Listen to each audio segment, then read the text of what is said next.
کہ مرتے وقت اس شخص کو اتنی پیاس لگے گی کہ پیاس کی شدت اس قدر زیادہ ہوگی کہ اگر سارے دریاؤں کا پانی بھی اس شخص کو پلا دیا جائے۔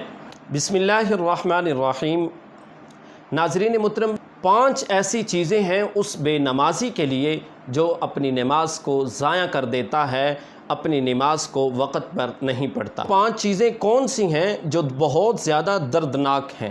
حضرت سیدنا ابن عباس رضی اللہ تعالی عنہ فرماتے ہیں کہ ایسا شخص جو اپنی نماز کو ضائع کر دیتا ہے، وقت پر نہیں پڑھتا، کہ جہنم کے اندر ایک ایسی خوفناک وادی ہے، اور یہ ایسی وادی ہے کہ اس سے بذات خود جہنم بھی پناہ مانگتی ہے، اور یہ وادی ویل نامی ہے، یہ اس کا نام ہے کہ ایسی وادی کہ جس سے خود جہنم پناہ مانگتی ہے۔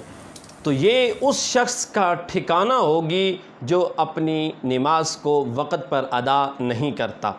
تو ناظرین محترم، کتنی بڑی سزا ہے کہ ایسی وادی، ایسی جگہ، ایسا ٹھکانہ کہ جس سے جہنم بھی پناہ مانگتی ہے، اللہ رب العزت بے نمازی شخص کو اس وادی کے اندر ڈالے گا۔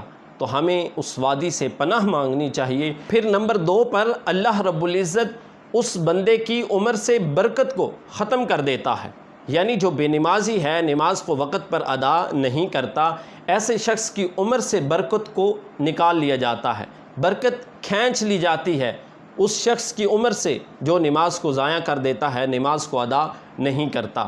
اور پھر ہوتا کیا ہے کہ اللہ رب العزت اس کے چہرے سے جو نورانیت ہوتی ہے، نیک لوگوں کی نورانیت جن کو دیکھنے سے خدا یاد آتا ہے، کہ وہ نورانیت بھی اللہ رب العزت اس کے چہرے سے کھینچ لیتا ہے۔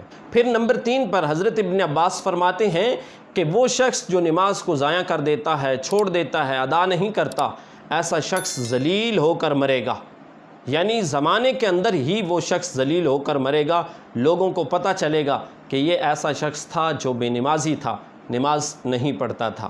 تو ناظرین محترم، پھر چوتھی چیز جو بیان کی کہ وہ شخص جو نماز ادا نہیں کرتا، جب اس کے مرنے کا وقت آئے گا تو بھوکا مرے گا۔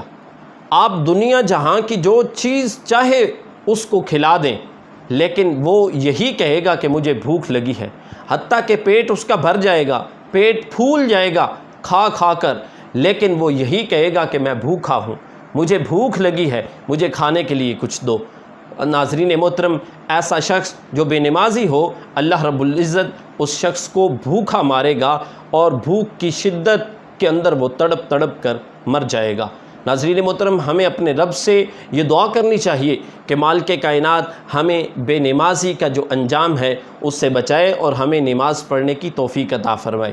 وہ جو اللہ رب العزت نے ہمارے اوپر فرض کی ہے، ہم اپنے اس فرض کو بجا لائیں، کیونکہ جب قیامت کا دن ہوگا اور جہنمیوں کو جہنم میں ڈالا جائے گا، اور پھر پوچھا جائے گا، بتایا جائے کہ تمہیں کس چیز نے جہنم کے اندر دھکیلا ہے، وہ کہیں گے قالوا لم نک من المصلین، ہم نماز نہیں پڑھتے تھے۔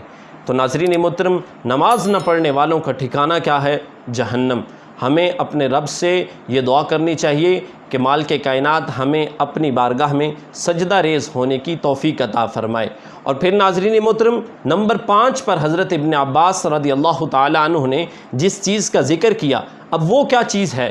فرماتے ہیں کہ مرتے وقت اس شخص کو اتنی پیاس لگے گی کہ پیاس کی شدت اس قدر زیادہ ہوگی کہ اگر سارے دریاؤں کا پانی بھی اس شخص کو پلا دیا جائے، یعنی کسے؟ وہ جو نماز نہیں پڑھتا، بے نمازی ہے، نماز وقت پر ادا نہیں کرتا۔ تو حضرت ابن عباس فرماتے ہیں کہ اس شخص کو اگر سارے کے سارے دریاؤں کا پانی بھی پلا دیا جائے، پھر بھی اس شخص کی پیاس جو ہے وہ کبھی بھی ختم نہیں ہوگی۔ اللہ رب العزت سے پناہ مانگنی چاہیے کہ مالک کائنات ہمیں اس عذاب سے پناہ عطا فرمائے، اور ہمیں نماز کی پابندی کرنے کی توفیق عطا فرمائے۔